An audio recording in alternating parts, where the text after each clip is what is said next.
హాంకాంగ్లోని ఓ housing కాంప్లెక్స్లో fire యాక్సిడెంట్కి సంబంధించి కీలక విషయాలు వెలుగులోకి వచ్చాయి. భవనం కిటికీల వద్ద ఉన్న పాలిస్టరైన్ బోర్డులే అగ్ని ప్రమాదానికి కారణమని భావిస్తున్నారు అధికారులు. మండే స్వభావం ఎక్కువగా ఉండే పాలిస్టరైన్ బోర్డుల కారణంగా అపార్ట్మెంట్లకు మంటలు వేగంగా వ్యాపించి ఉంటాయని అధికారులు భావిస్తున్నారు. ఆ బోర్డుల వల్లే ప్రమాద తీవ్రత కూడా పెరిగిందన్నారు. బోర్డులు ఎందుకు ఏర్పాటు చేశారు అనే కోణంలో దర్యాప్తు చేపట్టారు. ఇప్పటికీ మరికొన్ని బ్లాకులు మండుతూనే ఉన్నాయని తెలిపారు. సహాయక చర్యలు కొనసాగుతున్నాయి. ఇక ఈ ప్రమాదంలో 55 మంది ప్రాణాలు కోల్పోయారు. మరో 300 మంది ఆచూకీ తెలియడం లేదు. అపార్ట్మెంట్ మరమ్మతుల కోసం వెదురు బొంగులు వినియోగించడంతో ప్రమాద తీవ్రత మరింత పెరిగిందని, ఆ ప్రాంతమంతా దట్టమైన పొగ వ్యాపించిందని అధికారులు తెలిపారు. 32 అంతస్తులు ఉన్న 8 భవంతులు మంటల్లో కాలిపోతున్న వీడియోలు సామాజిక మాధ్యమాల్లో వైరల్గా మారాయి. ఘటనా స్థలానికి చేరుకున్న ఫైర్ సిబ్బంది 140 ఫైర్ ఇంజన్లు, 60 అంబులెన్స్లతో మంటలను అదుపులోకి తీసుకొచ్చే ప్రయత్నం చేశారు. 900 మందిని అక్కడి నుంచి సురక్షిత ప్రాంతానికి తరలించినట్లు పేర్కొన్నారు.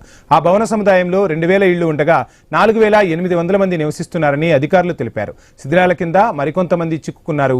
సంఘటనా స్థలంలోనే 9 మంది మరణించినట్లు అధికారులు స్పష్టం చేశారు. దాదాపు 900 మందిని సురక్షిత ప్రాంతాలకు తరలించారు అధికారులు.